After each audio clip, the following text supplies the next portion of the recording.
Dowling Catholic played earlier this season on Football Friday prime time. The Maroons were ranked #1 at the time, but suffered their only loss of the season to the determined Ankeny Hawks.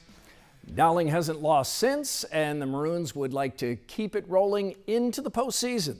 Let's bring in Justin Surrency for more. Thanks, Keith. Here at Dowling Catholic High School with the head coach, who needs no introduction, Tom Wilson. And Tom, you guys have had so many close games. 4 of your 6 games have been decided by 1 possession. What is it about your team that allows them to pull off some of these thrilling victories and not give up? Well, really, we've been relentless in trying to finishing games and things like that, and it didn't work out for us once. And you know, maybe there's things that we do early that make games closer than what they should be. But you know, our kids have done a good job. Last Friday night was a heck of a game, and I thought our kids just kept plugging away and refused to lose.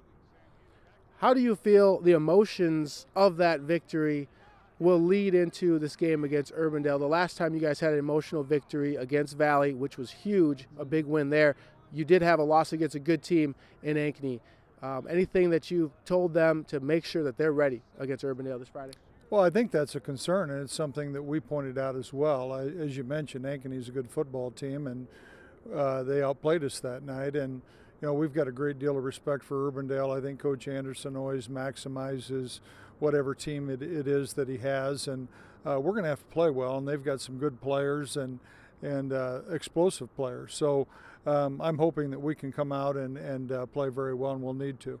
Not a lot of teams have a luxury that you may have with multiple quarterbacks that have experience this season. You were able to play 2 quarterbacks in that game against Centennial that you got a victory. Do you feel like that's a big boost? Teams really can't focus on just one? Well, I think our kids are confident in both quarterbacks, and you know, we're kind of still growing that position. But I think as the year goes on, you're probably going to see us play 2 a little bit more, and you know, they both have similar skill sets. There are some differences, but at the end of the day, I think we feel good about both kids.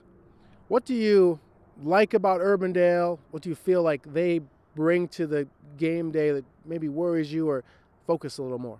Well, as I mentioned, my respect for Coach Anderson, but I think, you know, they've got a D lineman, Axel, that's as good as anybody.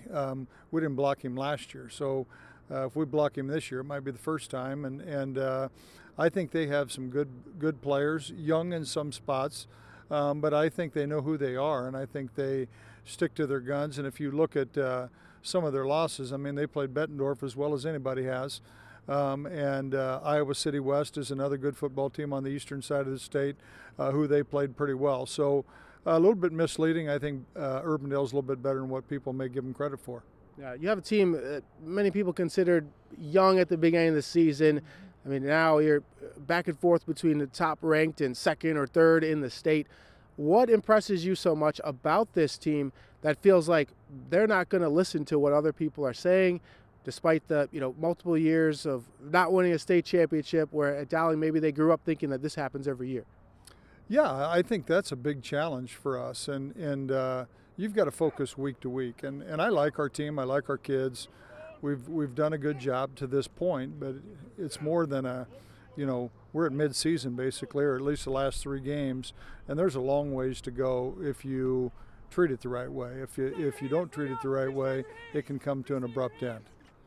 What is it going to take for you in your mind to get a victory against Urbandale at the end of the night? What's going to have to go well for Dowling? I think it comes down to the running game, and I think we're going to have to run the ball. We didn't run it great against them a year ago, and we're going to have to stop their run. I think they do a good job using their talent. Obviously, Brooks, their back, I think is a good player. Quarterback is nifty. They'll run some option with him. We've got to do a great job in the run game, and if we can get ours going and limit theirs, then I think that's good for us. All right, thanks so much. Good luck on Friday night, Coach.